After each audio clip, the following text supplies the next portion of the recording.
Oh, I have cookies. How's it Hello, going? Topic. Are we doing the Shipped Pod? Hello, everyone. Welcome to the Shipped Podcast. Don't forget to subscribe. This is the first time we're ever saying it at the beginning of the video or podcast. It's not a video, it's an audio cast.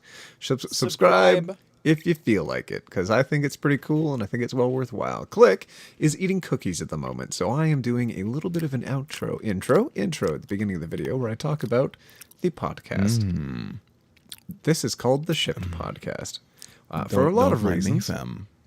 Is this But like a as you can promo tell- video you're doing? As you can tell with the click moaning into the microphone, there's a reason why it's called the Shipped Podcast. All right, Click, you done your cookies? What are we talking about today? Give me a sec. I just need to finish this cookie. No, you're still chewing cookies. All right, the Shipped Podcast started in 1962. Back when cars were slower and gas emissions were much higher, the earth was warm and everyone could afford homes and houses. What a delicious All right, time. I'm done. I'm done. With Please, a park- please stop for the love Okay. of God. All right. Okay. So today on the Shipped Podcast, it's me, the Click, and one topic at a time. And Yeah. we're going to talk about how to fit in and talk a bit about our own stories, both growing up and as adults. And since we are very old and wise, we've been Did you through bring your some tea various... into the record room? Your little recording studio? Did you bring your tea with a Yes. spoon in the record? Amateur! Yes. Because I have honey in it, so I Alright, need you to know like what? twirl it around. Look I at was this. gonna- Look, isn't this cozy? This is... I didn't have a spoon handy, so I've got a knife and a cup. Well, I have a proper spoon in actual tea. Look at this. And I can do like... Hello, everyone, and welcome to the Shipped Podcast. Hey, in the morning. Today we are talking about how to fit. Okay, I don't like it. I don't like that I leaned in very close for that. I don't like when Yes, I lean away yes. that I can't get away from you because you're in my headphones. This is bad. So, Yes. Click, we're talking about how to fit in. Yes, we are. So I figured don't. we could... You don't. No, I know you don't. But at least for me, it's kind of like we've been through so many different chapters of our life, you know, from kindergarten, high school, university, getting your first job, and now eventually YouTube. And how to fit in has been, at least for me, a bit an up and down journey. And I think for some people listening who are a bit younger or people that are the same age as us, well, can either relate or get some nice stories out of it. So what do you think, One Topic? Yeah, fine. All right, cool. So like engaged. Wow. I guess. Yeah, this I topic think is it'd be fine. It'd be interesting to hear about your experiences being either cool or not cool. Not sure in which direction you're taking this. With Just to your be clear, I've childhood never in been cool. Sweden. Makes sense. Wow. So supportive, man. Yeah. So no, I've never been cool. It's more been a matter of fitting in with other people who are also not cool, if that makes Gotcha. sense. Yeah, yes, for sure. I think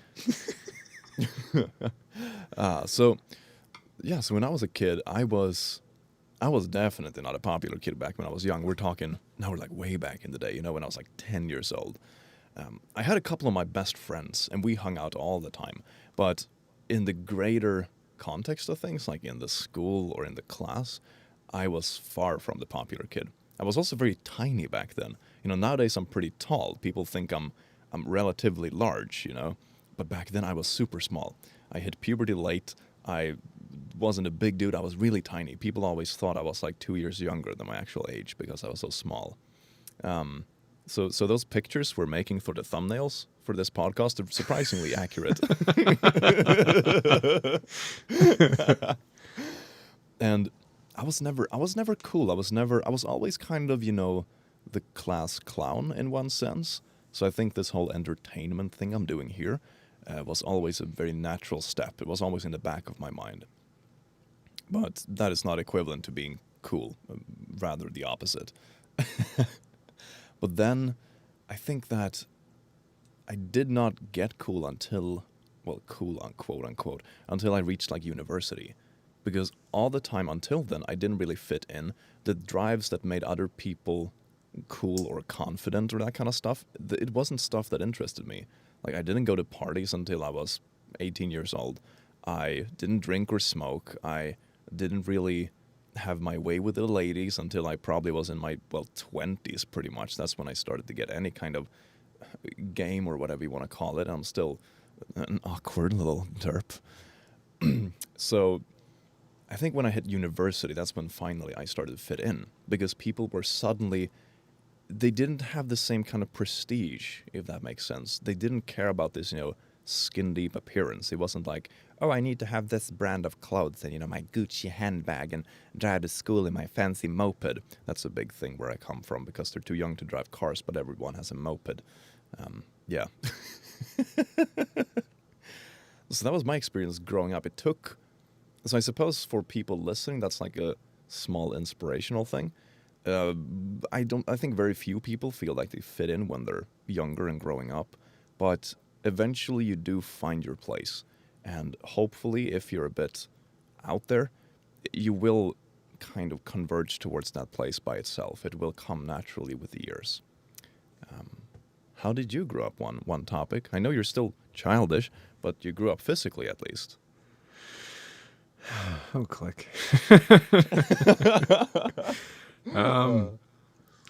In short, I could say that I have had friends, but I've never been a popular kid. I think the YouTube crowd generally gravitates towards, like, the interest or appeal in creating this kind of content appeals to two groups of people. One, who are naturally popular, don't care about anything, so they're willing to do anything for views and clicks. So they're obviously like the Lele Pons of things. Not to Lele cast too Pons, much shade, but let's be real. Lele and Pons, then Jake Paul, that kind of stuff. The other side of the coin are the people that are so introverted, that are so non-social, that are practically antisocial, that want a way to interact with the world in which it has a limited amount of investment or a limited amount of explanation as to who they are as a person, so they can show only what they want to be seen. And in that way, they can find quite a following that would appreciate certain portions of themselves. Like, I think as unpopular people in school grow up, they notice that a lot of people see most sides of them, and they could be sides that they're embarrassed of, and then there are unfortunately the sides that we highlight a little bit too much in ourselves. We hate those sides. We want to change it, so then we talk about it because we don't have a way of processing or communicating those emotions properly. So we get quite repetitive in the way that we discuss the things that we're uncomfortable with, which makes other people uncomfortable, which makes them want to hang out with us less. So I was I was a little bit in that crowd, in that when I was growing up, I didn't quite understand my schoolwork or homework, or I had quite a few learning augmentations, I'll call them. Not quite, well, I mean, let's be real, they're learning disabilities, but I'll call them augmentations. But when you play the game Diablo and you're setting up a great chest armor piece, and you've got 3 open sockets, and you go like, Oh, yeah. diamond, and then you get like an uncut gem, level 1, never combined with anything else. You stick that in there. That's like my brain. It's like the uncut gem. You just jam it in the socket, and you can't remove it without destroying the armor. So yeah, growing up, didn't have a lot of friends. We moved around a lot. And then when we finally settled, I settled in a smaller town in the woods. And at that point, everyone already had their established friend group. So if I was ever invited into a circle, I was never more than an outsider, even when in the circle, because it was already pre-established. I was always the new person, even if I'd been there for a few years. So it was difficult to find any lasting friendships. And even after that, I've only had one main friendship last throughout time, so from high school forwards. I do keep a fairly small social circle just by instinct. I focus a little bit too much on work sometimes, and I try to take on too many projects to fill up my time, and I don't focus enough on the fun side of things. So I think even though growing up less popular, it may have helped me in the long run, in that I can eventually maybe save up for a closet to live in. Property's expensive. It is, yes. Now that's interesting. I actually when I grew up, I had few friends, but I had close friends, I think. And they actually stuck with me for all these years. So the oldest friends I have this old friend group nowadays. We're like 8 people or so, I think. And we try to meet up during the summers and stuff, go on road trips, that kind of thing. But the 2 oldest friends in that group, I met them when we were like 1 year old. We had like daycare together. And we like hung out ever since. So we grew up in the same area, went to the same school. So I had this, very almost Stephen King kind of, this, old friend group that just stuck together forever. Very small group. We were never popular, never were like big in that kind of sense, but we had our little core gang, and that was what mattered in the long run, to be honest. Then when I grew up and hit like university and stuff, the friend groups became much larger, but they were also more surface level.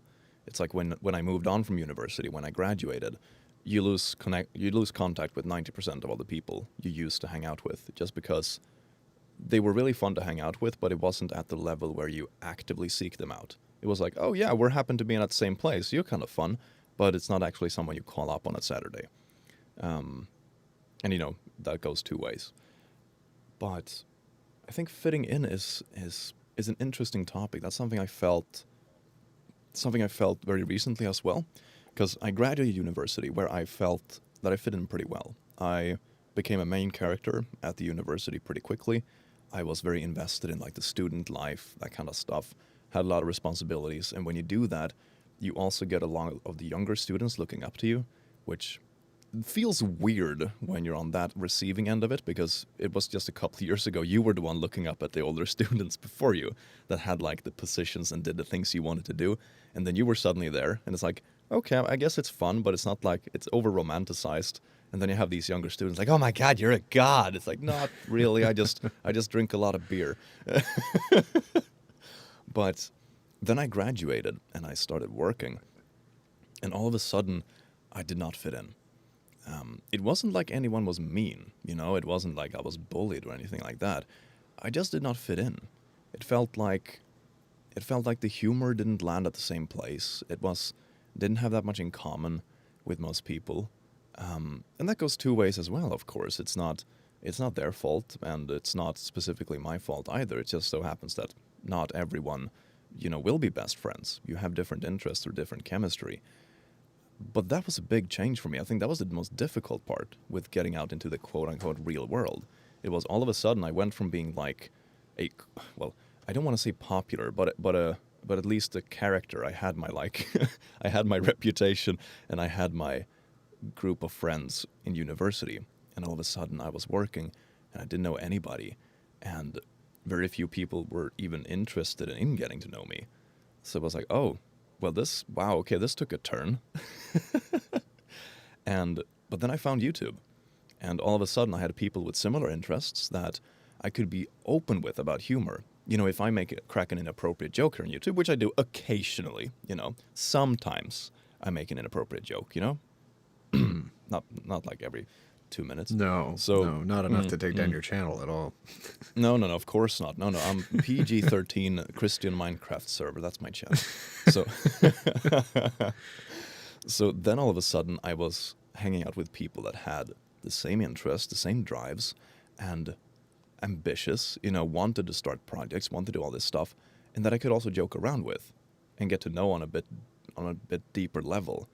And it was just very comfortable. It feels like in this group nobody feels the need to fake it, and there is no tension. It's not you don't have to put on a facade to hang out in this group, and I love that. It's so good. That's fair. Yeah, I went to multiple different schools. I didn't even land on a long-term school until high school, and that was partway through the first year. Over here, it's 4 years for high school, so you start at grade that's kind 9. of long. Is it? How long do you attend high school for? Here it's 3 years. So you start the year you turn 16, you usually start, and then you graduate when you're 19. Yeah, we start when we're about 15. Okay, so I think it's probably the 9th grade that's shifted over then, I guess, maybe? I guess so. I don't know. I graduated when I was 17, so a little bit early, I guess. Most people are usually 18 or so by the time they get out. Okay, that sounds like your years are shifted a bit differently. Anyway. So went through high school. That was awkward, school and class and whatnot. Went into work immediately after. Didn't have a lot of money, so I didn't go to university or college right away. And then after working for a while in fields in which younger people were very much looked down on, I decided to go back to school, which many that I worked with felt was like a failing, in which I couldn't make it in the current field that I was in, so I had to go back to school. So Oh. it was a little awkward, trying to balance a job and school at the same time with those kind of attitudes. And then when going to school, it wasn't so much that I found a group of people that I could be friends with, as much as I found many different people in different parts of their life that were coming together on a similar goal. So the goal itself we could collaborate on, we could chat with, and hang out evenings or weekends on discussing or practicing for the completion of the course, but not so much, or the courses, the classes, but not so much who we were as people. Not all of us were very compatible outside of class itself, so I didn't make very many friends in university, any of the times that I attended, actually. I've gone back a couple of times, but it's very much the person that you are when you're younger, you do take with you, and you have to make a bit of a peace with that. If you don't make peace with who you are, it's hard to know where you can extend your circle in order to encompass someone else. It's not just someone else that has to extend their circle to encompass you, but you have to do the same for them. So for me, my work ethic has always gotten in the way. When going to school, it was, no, I don't have time to hang out. I need to do my homework. I need to practice. I need to get prepared for the next lessons, or I need to get back to work. Or I need to spend extra time at work. And then in my free time, I'm just too exhausted to see anyone. So it's like, No, I'm going to play video games, fam. Well, that's good with YouTube nowadays. You don't work many hours at all. Trying to balance the last job and YouTube also limited the amount of time that I could spend with humans. And Yes. it may be something that I just have to come to terms with, is in that I'm consistently always focusing on how to produce more. Perhaps that is the reason why I have a small friendship group, is that it's just a characteristic of myself that I'm so focused on accomplishing work that it's very unlikely that I'm going to make a lot of friends. And it's not necessarily a bad thing for me. Sometimes flying solo is a good thing. And a lot of people get caught up in the thought process that, oh, well, those cool people have a lot of friends, so in order to be cool, I must have a lot of friends as well, right? But that might not be the case. Some people are very interesting, and they just fly solo, and they don't have a ton of friends. They don't keep very close ties. They're always on the move. They live in the woods in a shanty, and they talk to bears. I don't know. I think each person, not so much fate, not so much determined to follow a specific path, but each person is more amenable to different paths in life. And in that, they're more likely to find success in different ways or different areas. I have just realized that my internet is cut out, so click, I will join you back in just a moment here. I am still talking. All of my wise wisdom is well worth it. Well worth the wait. So I'm reconnecting the internet here, and I should be back now. And I have been talking that whole time. Oh, you'll edit it out? Whatever. I said good things. Okay, then I won't edit it out. Then I will edit out my track because I started clapping and stuff. Oh, okay. Just to mark it. But okay, good stuff. Yeah. So I missed like half of what you were saying. Well, what I was saying was that each person, while their path in life is not necessarily determined by fate, or that they, are necessarily destined to follow a specific path in life. But I do find people's characteristics are more amenable to leading them in different directions in life. So if you are more work focused, you may find more success allowing yourself to focus on that principle of yourself, that stronger skill, rather than trying to change who you are as a person to fit an ideal. So just finding out where you naturally gravitate towards can make you seem cooler in the long run. Some people find it pretty interesting that I've been able to accomplish what I have in different areas of life in relation to work, rather than, I'm not cool for learning how to surf. I've never surfed. Other people are cool for surfing and doing nothing but surfing, but that's just not quite me. And I think it's finding those different qualities of each person that are cool that then make you cool, rather than trying to chase a different ideal of what is cool. Yes, it should feel natural. That's something I learned a few years back. If something you do doesn't feel natural, you will not excel at it anyway, because you will get tired. You will start counting down the hours instead of matching the hours to what you want to achieve. that's something with YouTube, for example. That's what makes it so hard to balance it with life because I'm passionate about it. So I usually work way too much instead of like, okay. Oh, now it's You're not 5 o'clock in passionate the about afternoon. life. I can. No, screw that stuff. But Commit not a life for YouTube. God, click. so no, that's not what I meant. You're taking the words. No, and no, making no. I it got dark, you. I fam. got you. No, I fell asleep editing and I woke up editing. I think I understand how you feel. Yeah, you relate pretty well. Yeah. But it's not like when you do something you're passionate about, you don't count down the hours. It's not like you're sitting watching the clock and like, oh, it's 5 now. I can leave and play video games. It's more like, oh crap, now it's 9 in the evening. Okay, I can work for 3 more hours. Then I have to go to sleep. Okay, what can I get done in 3 hours? The mindset shifts. You don't count down the hours. You count up the hours as much as you can to achieve what you want to achieve. Both has its drawbacks depending on what part of life you want to focus on. But I actually had to almost rebuild a bit of my social life after I started quitting my day job. I still have a couple of weeks left until I'm officially off, but it's not that many hours a week anymore. It's mainly handovers. But during the past 6 months or so, I was working YouTube and a day job. It was like, I don't know how many hours a week, probably 70-hour weeks, maybe more. I was working almost every evening after work until midnight with YouTube. I was working full-time during the weekends, probably more than full-time, probably 10 or 12-hour days. And a lot of life disappears around that. You're not able to maintain a healthy love life. You're not able to maintain the circle of friends you had before. So I had to start repairing some relationships now when I actually had time. I reached out to people that haven't heard from me in a while, like, hey, do you want to hang out? Like, what happened? Did you die? It's like, no, sorry, been working 2 jobs and now finally I could, pick just one of them. It wasn't for monetary reasons. I mean, I made a decent living from my day job, but it's not what I wanted to do in the long run. And YouTube, when it started going, it's like, this is a once in a lifetime. If I don't try to get this going now, it will probably never happen again. So it costed me 6 months of, being a bit of a no-lifer. Yes. Yeah. But I'm hoping that in a year or two, I will look back and like, okay, yeah, it sucked that I had to repair those relationships, but in the end, I think it will create a better starting point for the career I actually want, and that brings happiness into the rest of your life as well.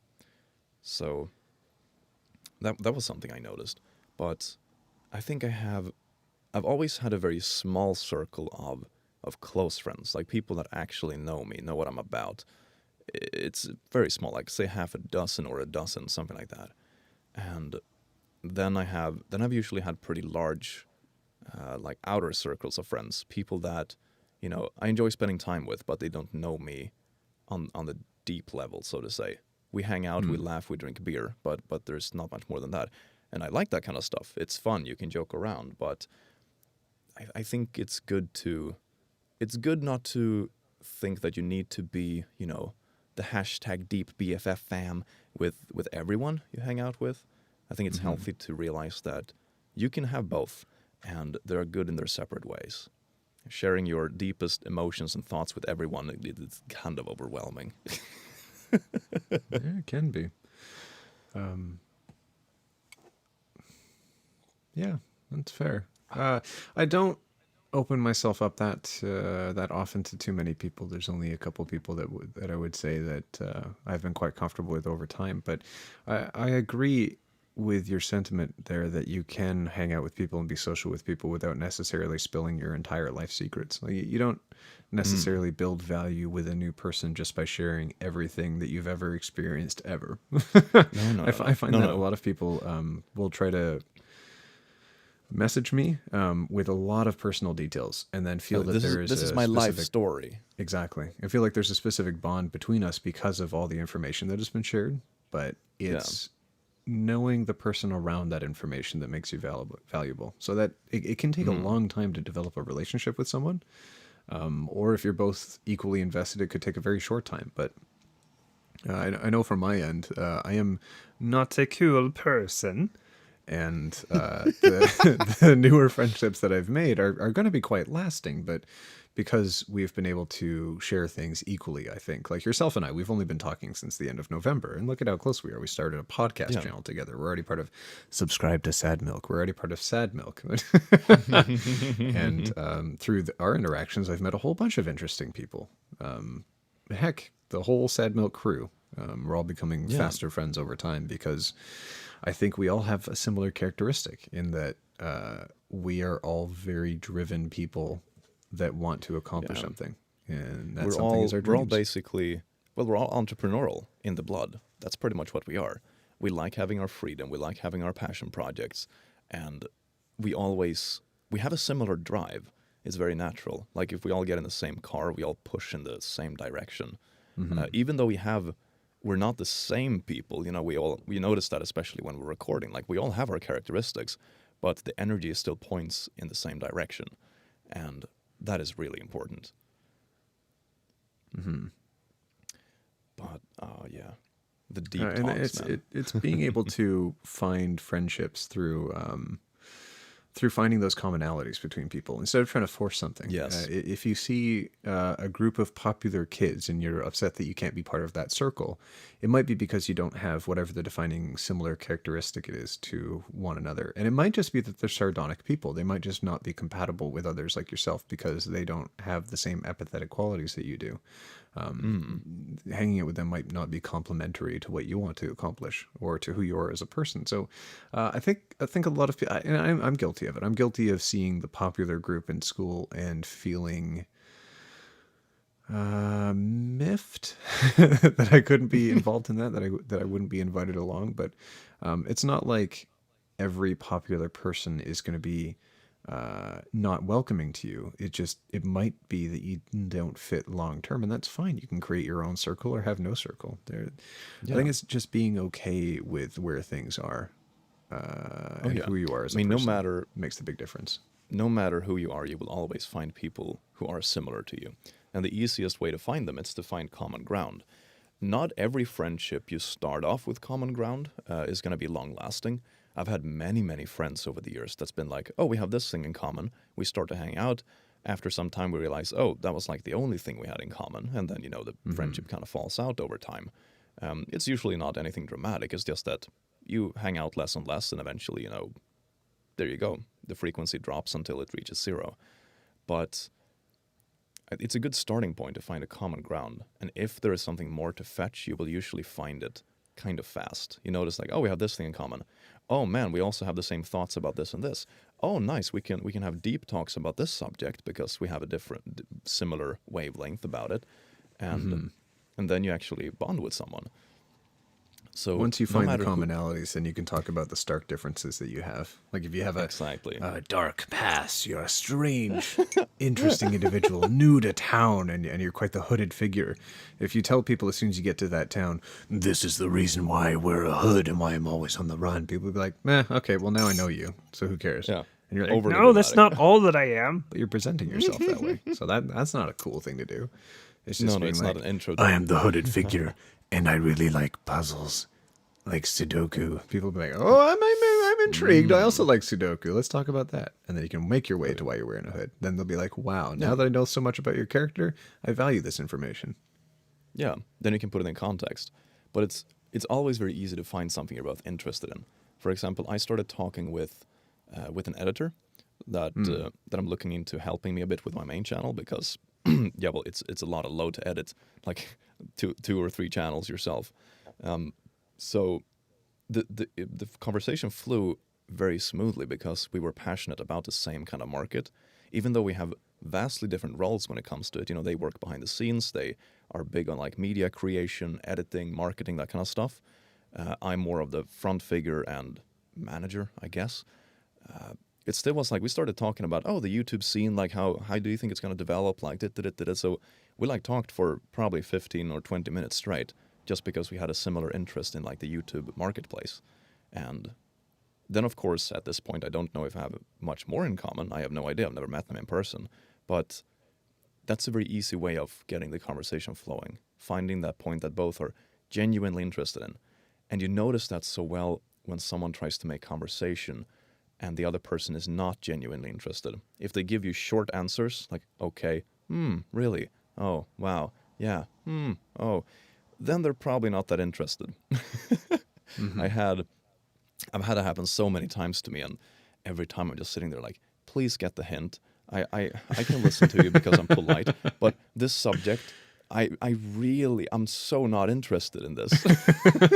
And it's like, and some people are really do not get that hint. They can be like pushing that subject for a solid 20 minutes and sitting. Well, listen, it is interesting. It's objectively interesting, so you must find it interesting. If I just find the right way to explain it, you'll find it interesting. That's a good point. Click. Maybe that's something that you can look at working on yourself, is being more clear in your communications when people are boring. Just be upfront. You know, I find when I was growing up, I found it incredibly difficult to pick up on people's social cues. But I think it was less to do with like a failing of mine and more to do with me always being so new to different circles and to different people. It was even though I was hyper aware of how I was acting, I was often taken aback by how people would interpret things or how people would take different comments that I would make simply because I didn't know them. And then everyone else in the circle would be like, whoa, dude, why would you say things like that? Like, I know you're thinking you're making a reference to South Park, but wow, that's super insensitive. It's like, oh no, oh, man. Yeah, I'm sorry. It lands the wrong way. But yeah, that's interesting. I've always been, that's kind of what you said semi-jokingly, but I've always had an easy time reading people. Sometimes people don't pick up on it because it's not always that. It's like just because you can read someone, it doesn't mean that you necessarily adapt for it. For example, exactly. I can very easily tell if someone doesn't like my joke. For example, doesn't mean I care. It sounds very mean, very rough, but you kind of know what I mean. If I'm in a group of friends and one person, like external person, comes along and they want to quote unquote ruin the fun, I can very clearly see what they're about. I can very clearly see they're trying to change the direction, but everyone else is enjoying it. So I might not be bothered by that specific person if their sole purpose is to come in and just tell us how inappropriate our humor is. It's like, nah, come on, fam. So I have a very easy time reading people, and I think for me, I always assume that everyone else has the same easy time. Like, and I do not have a good poker face. Like, if I'm dissatisfied, it shows. My stepmother actually told me that when I was a bit bothered by something that happened at work, and she was like, "Yeah, I can see that because your poker face is horrendous. Like, if you're dissatisfied, it really shows. Like, it glows." For better or worse. So, but yeah, not everyone can read people, and that's definitely something to take into consideration, to be more, when you notice that, be more straightforward in a polite manner if you can. And it can be a learned skill. Like, just because someone isn't picking up on something, it's not necessarily a decision they're making. It's not like they suck on purpose. It's just that perhaps if they've only encountered a number of people that will only internalize their reaction to what you're saying rather than externalize. So if they don't know they need to work on something, they'll never know. So while it may not be like the first time you mention it to them, you might have the interaction that makes the difference, that helps them realize that is something I do need to work on, honing that skill, sharpening that skill, not like they're predetermined genetically to be awful people. But I think with your assistance, they could definitely become better. Is that a good way to put it? More aware, I guess. Sharpen for instance, skill. If I had more people tell me that sort of thing when I was younger, I think I would have understood more clearly how to better communicate with people as I started to grow up. And I think if that happened earlier in life, I probably would be one of the cooler kids. But now, being one of the not cool kids, I didn't experience a lot of the same things that the cool kids do. And now when people want interesting facts or information, they usually come to me. Because I've collected a bunch of weird information over time rather than only like the bland information. Like, I can't name all members of NSYNC, but almost every other person that I would have grown up with could have. I can't name every member of the Backstreet Boys, but almost everyone else I could. Everyone else I grew up with could. It's things like that. You pick up on things that don't seem important because they're not shared at the time, but later on they become infinitely more valuable. Oh yeah. And that is very true, I think. It's often, and the things that are popular, it's usually just, it's a trend. So that information. Popular kids are boring. Or at least they'll become some, boring. Yeah, well, to some extent, yeah. I actually had that experience a few times over the years when I, bump into someone who used to be a popular kid. I've even had like, for example, girls that used to be popular in high school, and it's this kind of, it's that like silly, almost a silly movie thing, and you kind of grown up, you're walking to work, and you have a fancy suit and stuff. Swore. Yeah, Editor yes. click. Yeah, Editor click. I know, Swore. I said it. I know. I'm aware. So, and then they're like, "Oh, well, hi. I remember you from. Oh, hello there. How are you?" I was like, "No, no." Oh, was that her that saying feels- that to you? Yes. Or are you saying that to her? No, she to me. It happened a couple of Interesting. times. Hashtag humble brag. But I think it's. I think it was the real because I was an awkward small kid in high school. So I think it was okay. like, oh. Oh, look, so you had like a real glow up. I see. I was a By very late percentage, you were much better looking. Yeah. I was a very late bloomer, very late. Oh, I see. So I think I reached the same level of like physical maturity a few years later than everyone else, if that makes sense. So somewhere around 20, I went from being a skinny teenager with a lot of acne to actually start getting in shape, and I actually knew how to cut my hair, that kind of stuff. So that was interesting. It's been kind of awkward sometimes. So, but oh God, speaking of awkward, I have a frog in my throat. Jesus. So, fitting in general, I would say no matter who you are, you can always find people who you fit in with. It's just a matter of looking in the right places. And conversely, no matter who you are, you can find people you'll never fit in with, or people you don't want to fit in with. Just because kids are cool doesn't mean that they would necessarily fit in with any other group of people than the ones they've already surrounded themselves with. Oh yeah. If the cool kid tries to join your D&D group, maybe they'll be like, D&D sucks. My God. Yeah. Because they're They such just a sit there Chad. with attitude. But your D&D group, wizard. Oh my God, such a dork. your D&D group's actually super awesome. And Yeah. we might have such a varied experience of this because we didn't grow up necessarily online as much as kids are these days, or even adults are these days. When they're trying to find groups of people they can connect with, they can very easily just go on a Reddit, search for a subreddit, and be like, Oh my God, my community. but when I was younger, it was like, oh, you don't have a community? Stay home. Yeah. You're Yeah, going to the get community kidnapped. Yeah, the community was more limited because it was only your physical space. So for me, I found my small group of friends that I was comfortable with, that I grew up with. But apart from that, we didn't have social media, we didn't have forums. That stuff came later, when we were Much already later. teens. Yeah. Yeah. For better or worse, I think the good thing is that we were not as addicted to technology when we were like small children. Kids nowadays with their iPads.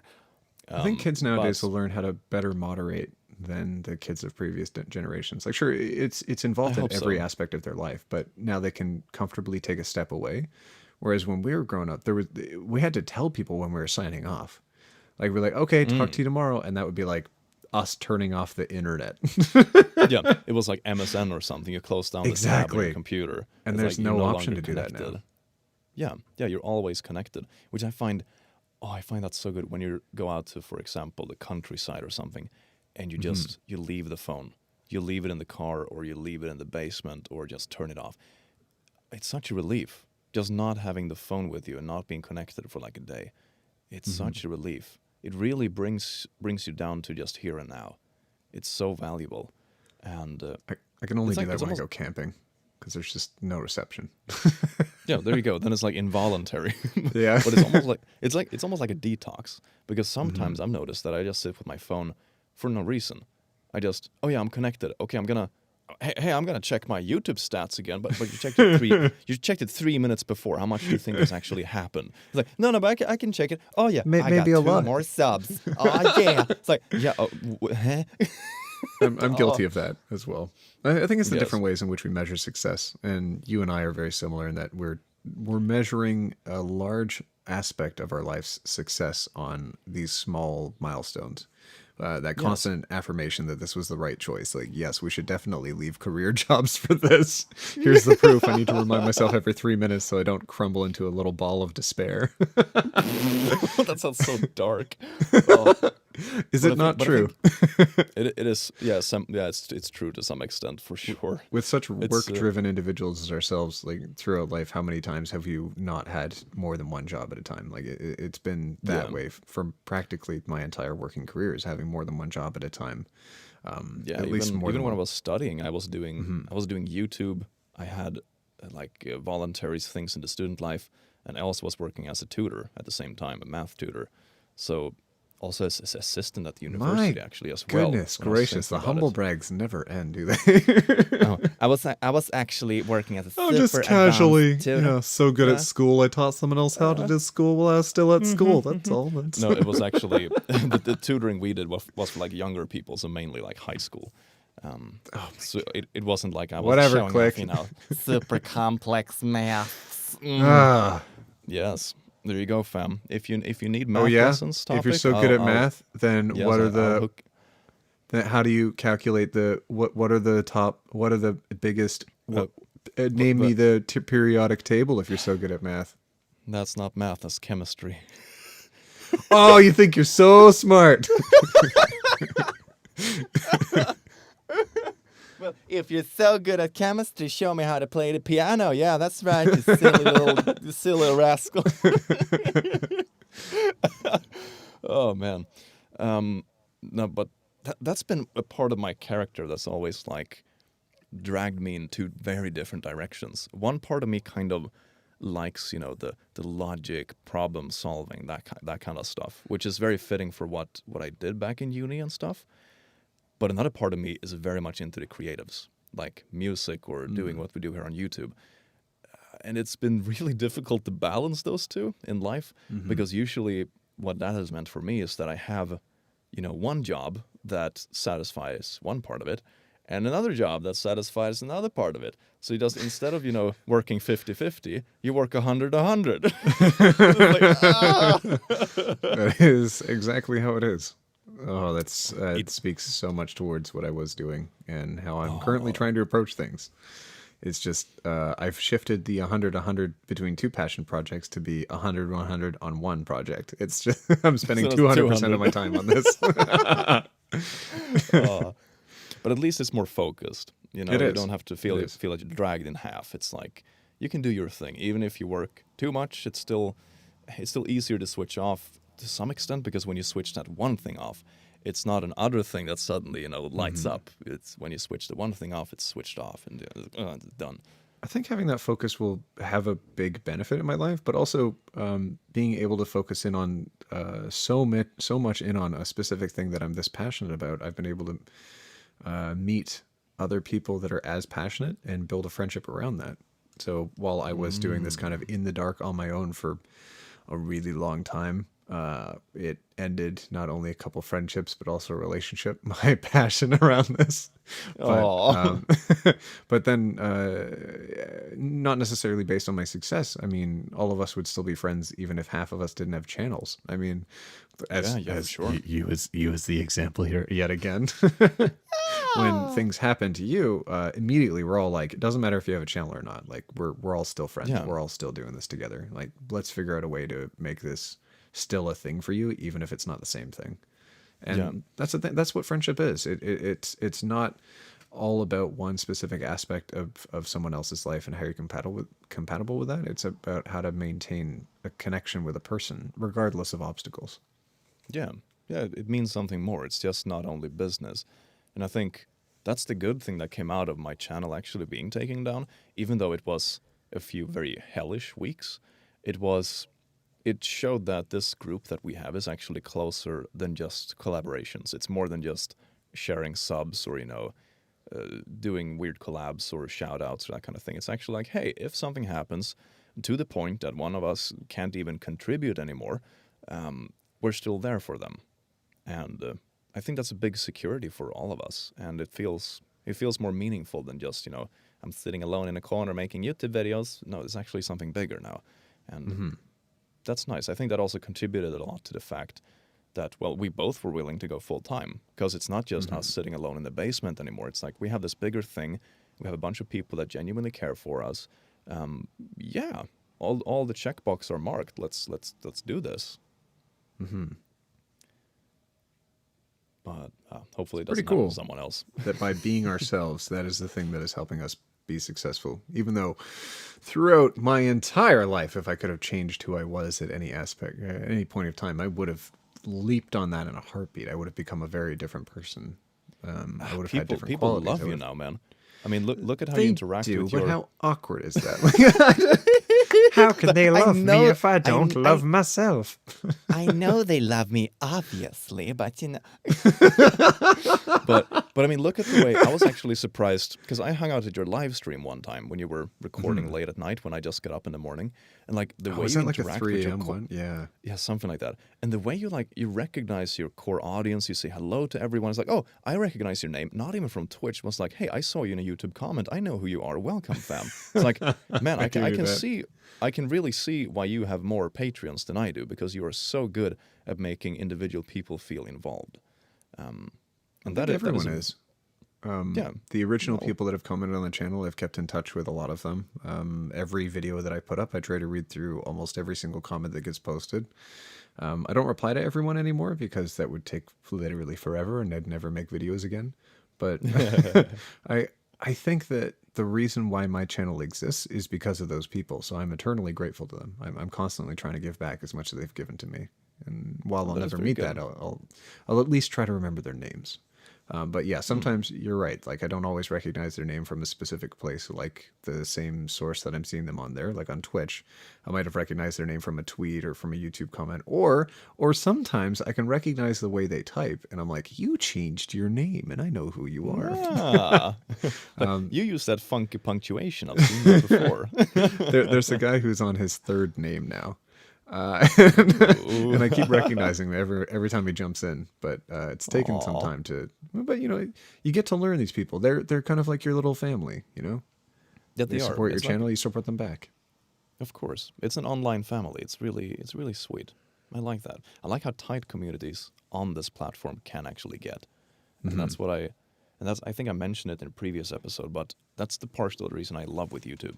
It's both the fact that you can have your scene on here, do your thing, but it's not like you're not famous, if that makes sense. You can switch it off. It's like if I think it's too much one day, or I just want to be a normal person, I just close my Delete the computer. channel. Yes, I can also do that if I really want to. But it's also, at the same time, it's also a platform where you can be really close to the audience. You have your Discords, you talk directly to them. You don't talk through a brand, you don't talk through a third-party company, you don't talk through a manager or press releases. I mean, you talk to them directly, live, in comments, person to person. And that is something I value very much. It feels more real. And I think that's also what brings a lot of people to YouTube, because they feel that you actually subscribe to a person. And that person, of course, also happens to be a bit of a brand, if that makes sense. That's kind of what you're selling.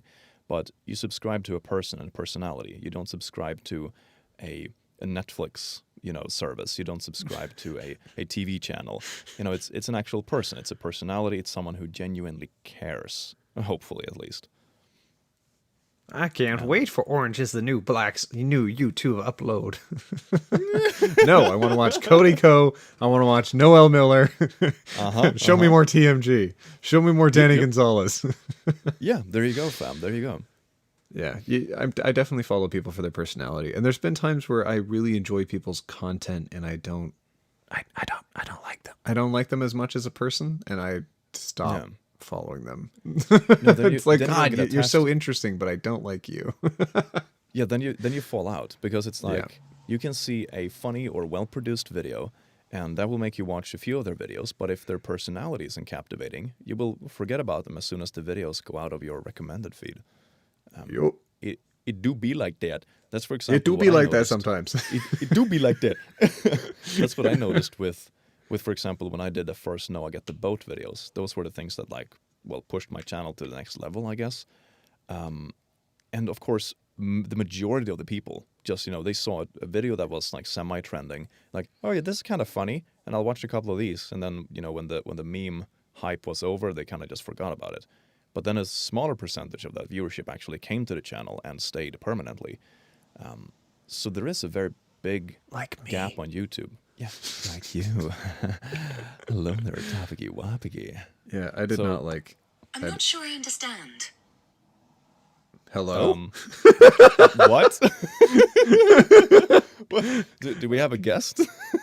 I didn't think we did, but I guess we do. Okay. Okay. Say hi, Cool, Siri. cool. What a diss. Say hi, Siri. Hello, Siri. Yeah. Oh, Wow. Wow. What a savage you dad did. joke. so bad. Fine. Fine. Oh. Say hello to the people at home, Siri. Hello to the people at home, Siri. Oh God. Say hello to the people at home, Siri. Hello. Fine. No, It, she- now it she do be didn't like do that dad jokes. sometimes. It do be like that. Oh man, I think that was a pretty good podcast episode. We've been recording Oh, for are we done already? How It's only long? been 52 minutes. I actually started the timer at the beginning of the podcast this time. Click. What would you? for What would be once. your like your big takeaways for if someone wants to be cool? someone What wants should to be they actually cool. do?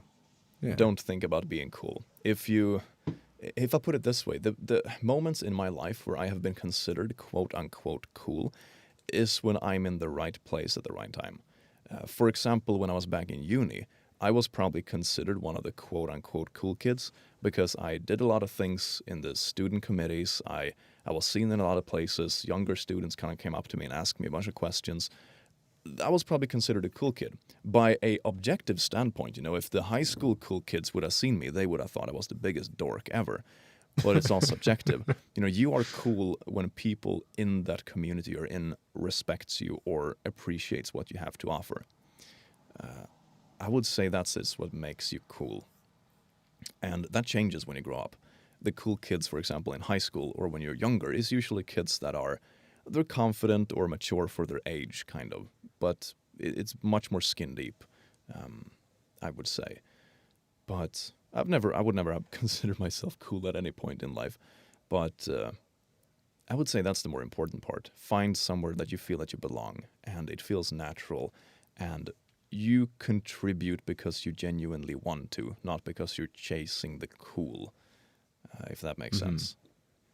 So what about you? I think growing up, probably the thing that kept me away from being cool was caring about people. One of the cool things was to not care about anything.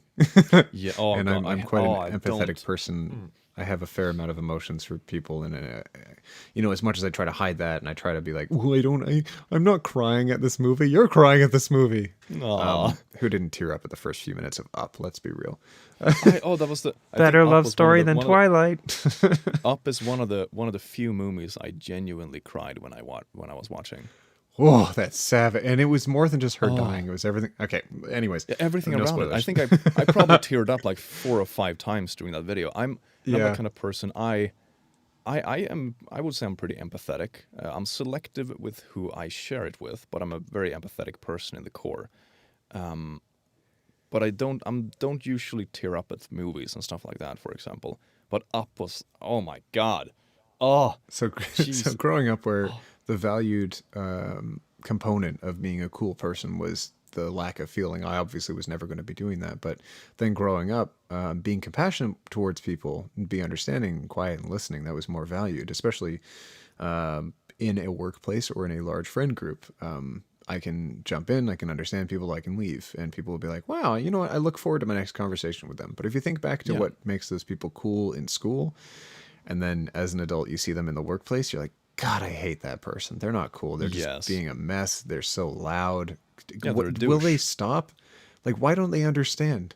You might Yeah. need to censor that. Why don't they understand that what they're doing is not cool? And that's the big difference. What is cool then will never be cool again until no, you're a very old person in a retirement home. And then maybe is the time to stop Maybe. caring again. Maybe yes, Maybe.